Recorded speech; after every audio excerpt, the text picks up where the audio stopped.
Hi everyone.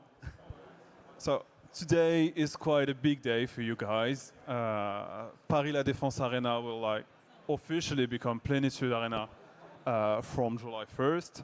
This partnership illustrates a broader market evolution. Naming is no longer a name on a building. It can become a strategic asset, a partnership between a venue, brand, and audiences. My first question will go to you, Mauro, and Frédéric. Why this partnership between Paris La Défense Arena and Plénitude, and what does it allow you to build on the change of name? First of all, good morning, everyone.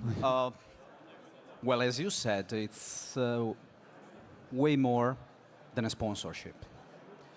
First of all, I think it's about shared values between our two companies.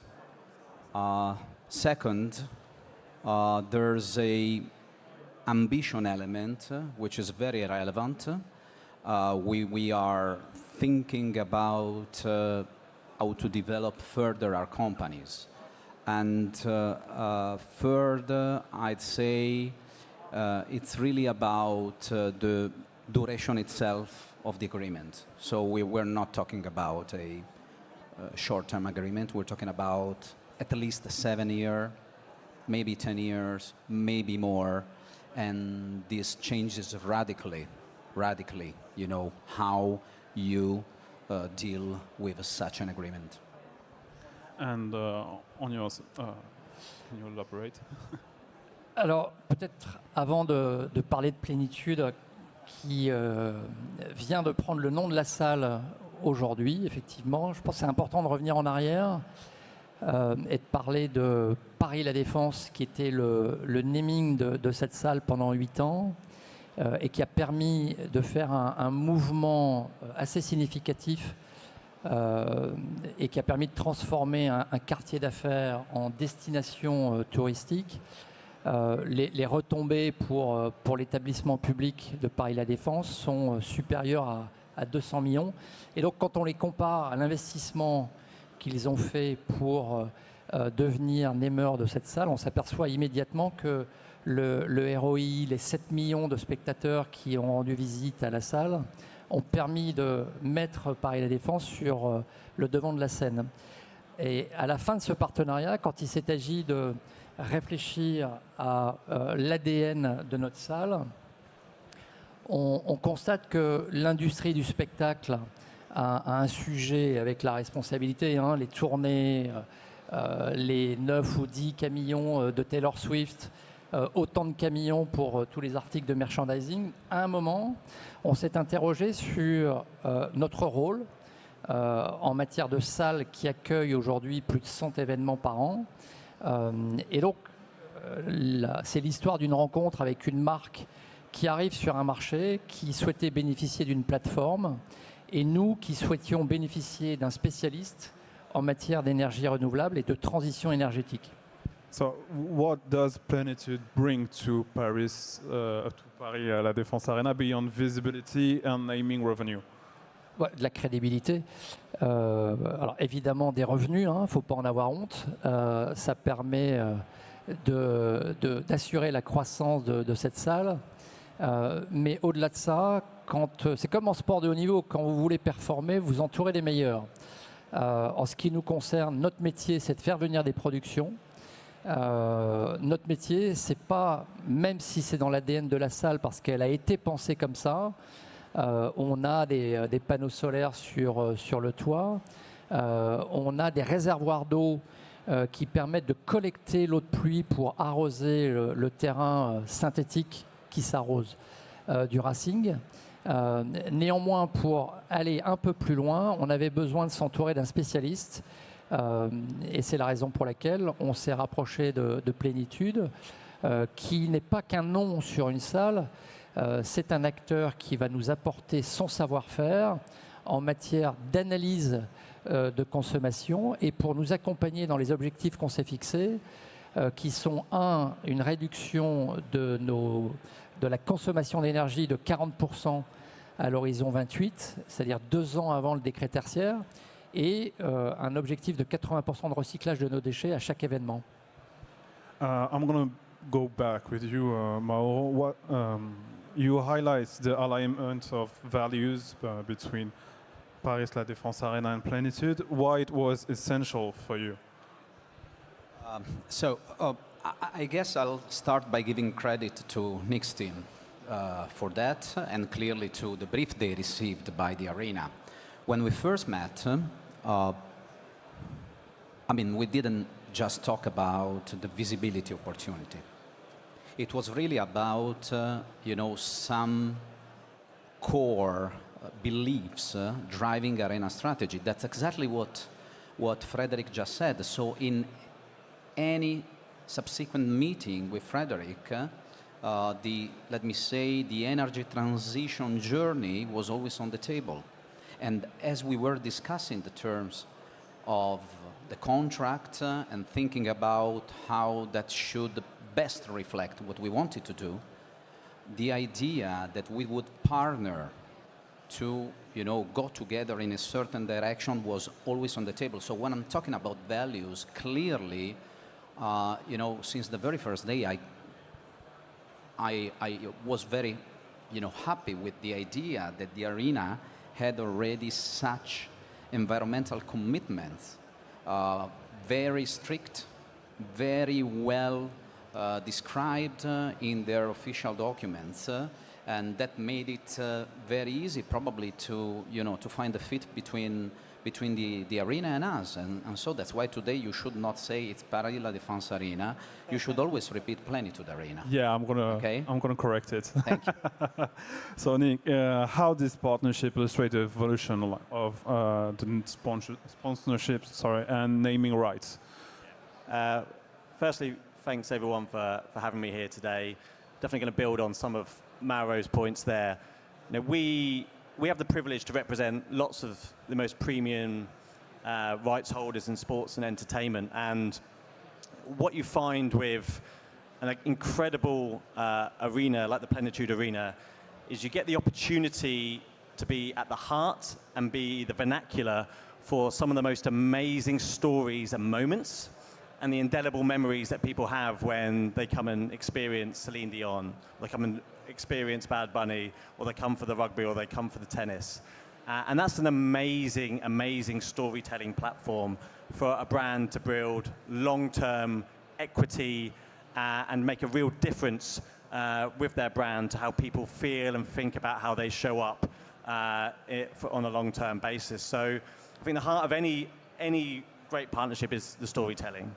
And then secondly, it's who you can tell that story to. Like, what's that desirable audience that you can influence? So that's, when you look at the Plenitude Arena, you've got the vast array of different types of people that are coming to that venue. So you have the ability to have really direct relationships with those fans, with their consumers, and then you can look at how you monetize those, how you influence those from a consumer perspective, and of course, from a B2B perspective, this is an arena that is in the heartland of one of the most important cities and economies in the world. So therefore, from business to influencing society, this partnership is a fantastic one to enable all of those amazing things to happen. Can we say, Nick, that the naming rights are becoming more a strategic asset rather than a visibility platform? Yeah. For sure, visibility is always important to any brand. But visibility without substance, authenticity, and purpose doesn't have that long-term impact. And what you have with a naming rights agreement and a long-term commitment, like real authentic change, showing up in a genuine manner, that's how you build equity. And that's why partnerships like this are so transformational for the brand that goes in, but also for the venue itself in delivering a proposition, an amazing experience for people that come to the arena, because obviously that's the purpose of the arena, is to make sure that every time people come there, they create those indelible memories and have the most amazing experiences, and for this fantastic organization and brand to benefit and influence that. So yes, absolutely. From a rights holder perspective, what does this change in the way it's built, Frédéric? What does this change in the way that the partnership is built from your perspective? Alors, Nick vient de le dire, je pense qu'à l'inverse du sport où la visibilité fait partie intégrante de l'activité, c'est-à-dire que le sport vit à travers la retransmission télévisée et donc la visibilité du logo. En ce qui nous concerne, il n'y a pas de retransmission télévisée, sauf quand il y a des captations qui sont retransmises dans ce second temps sur des plateformes de streaming, mais de manière générale, c'est un public qui se rend à un événement pour voir un artiste. Et la décision qui a été prise récemment, et qui ne date pas d'aujourd'hui, c'est quelles histoires racontons-nous de manière à être pertinent auprès d'une audience. Et l'enjeu, c'est que si on passe d'un modèle où l'audience voit un logo versus la marque raconte une histoire qui a du sens pour cette audience, c'est là où on a un impact. Et la décision qu'on a prise récemment, c'est que quand vous allez rentrer dans la salle, il n'y aura plus une seule marque qui apparaît dans le ball, parce que on est beaucoup plus réceptif, je crois, à du contenu de marque qui va être publié sur les réseaux sociaux, à de l'activation dans les coursives, de manière à ce qu'on crée une proximité entre le public.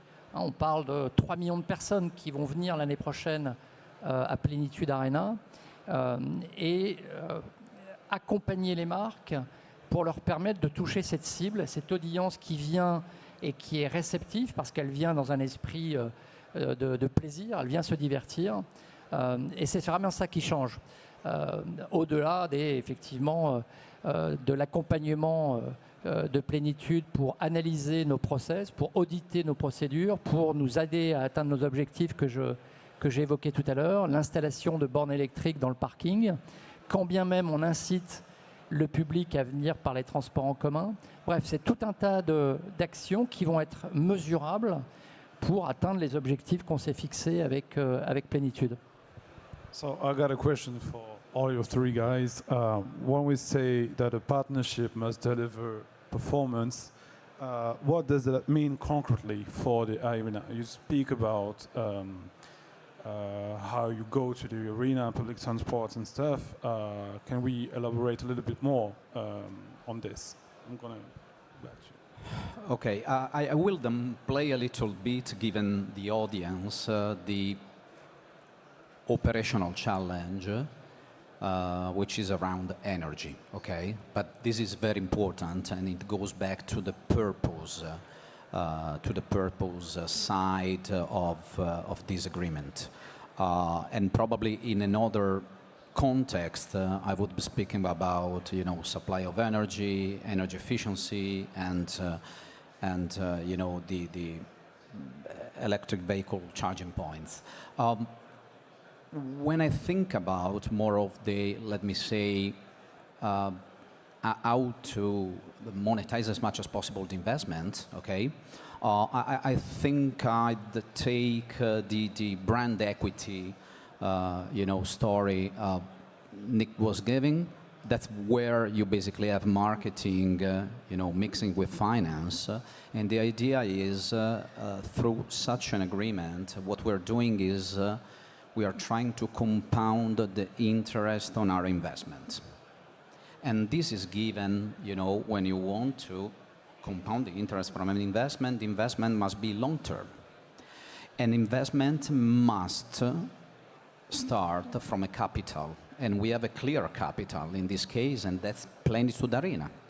Plenitude Arena, it's a property. If it's not a new brand, because, you're putting together the Plenitude brand and another brand, it's a new property.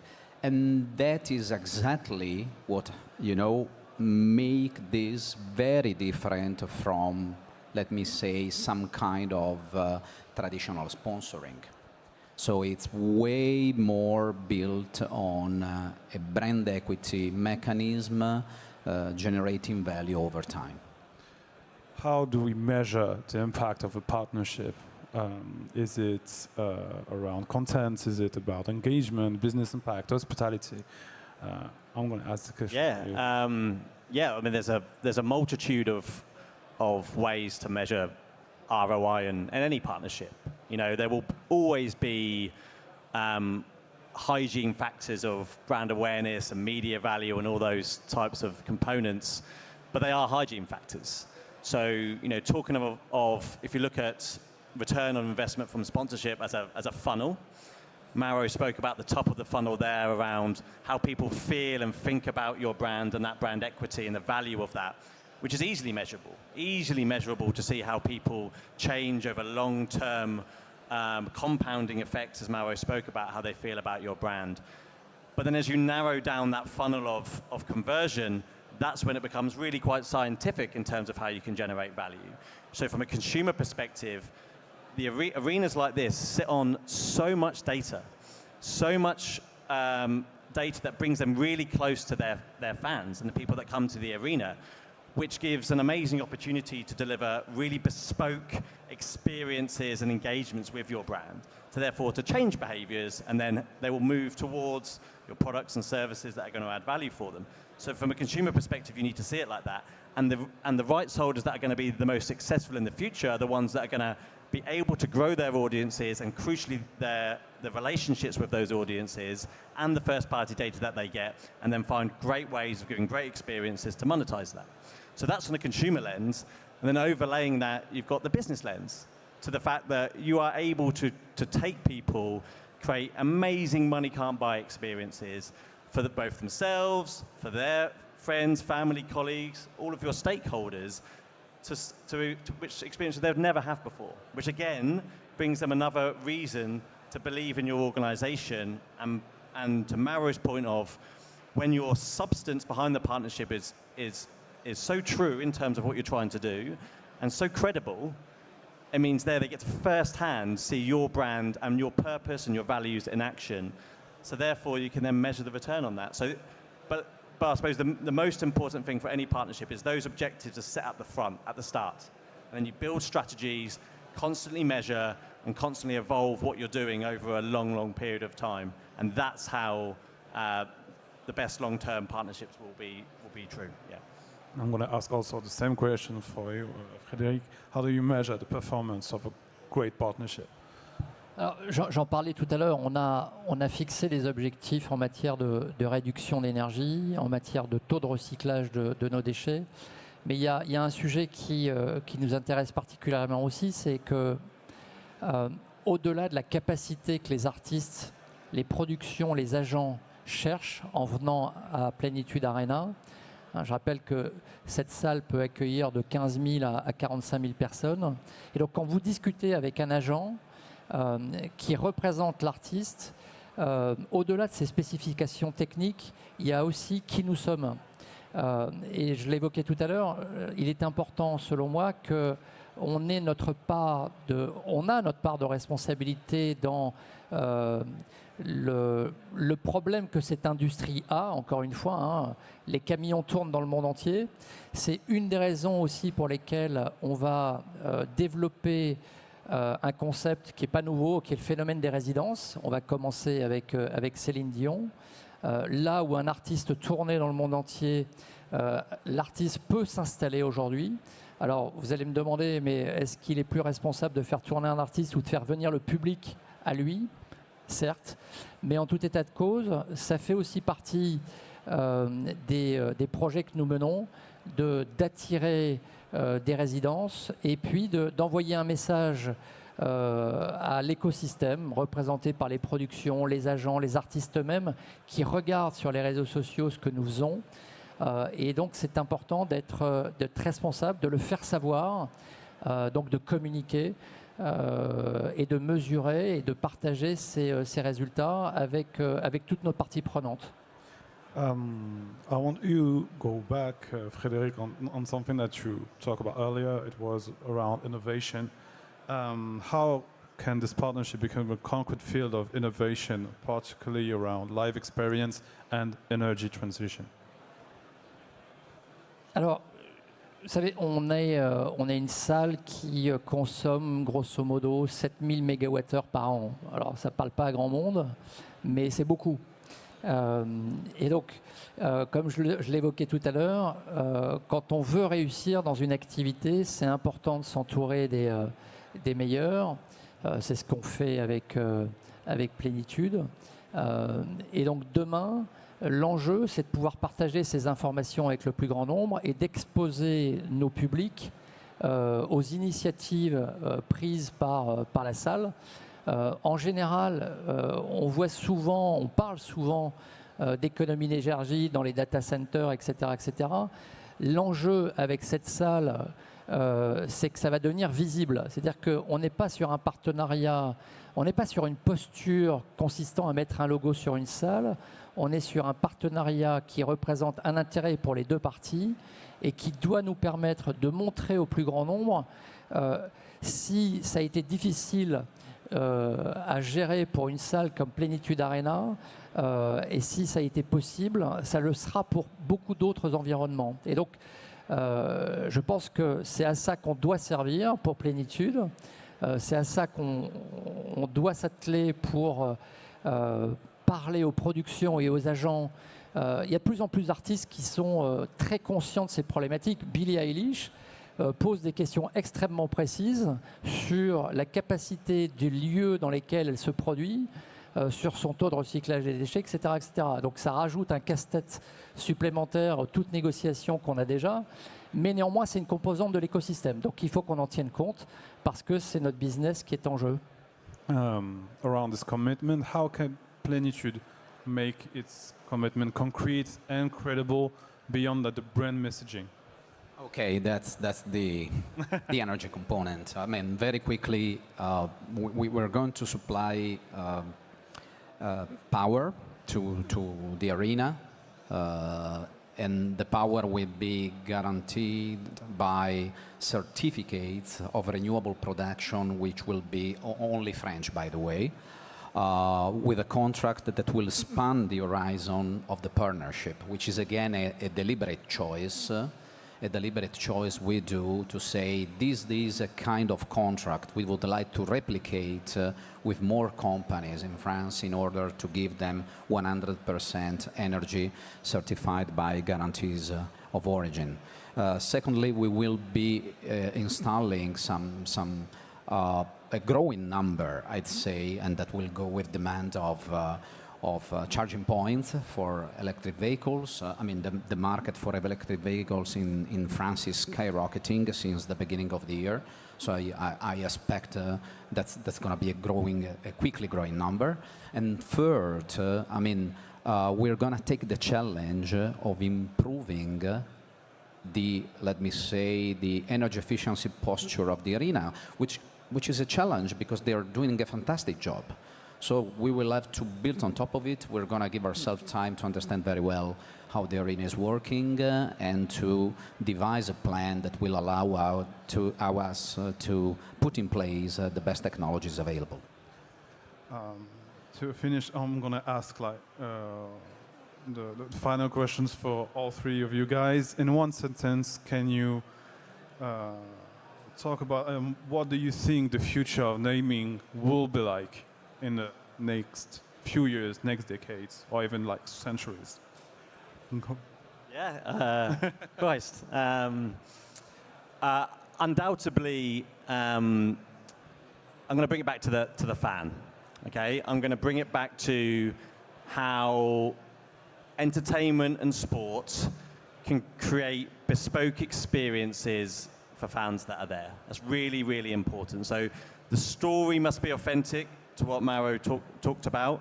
The way that sport and entertainment can inspire positive change in society is unquestionable in its power, and that will only increase. But for me, it's down to the fan. The partnerships that are able to bring those relationships, understand what consumers want, and deliver for those will be the ones that become the most successful. So it's got to be at the heart of the people that go to the arena for me. Yeah.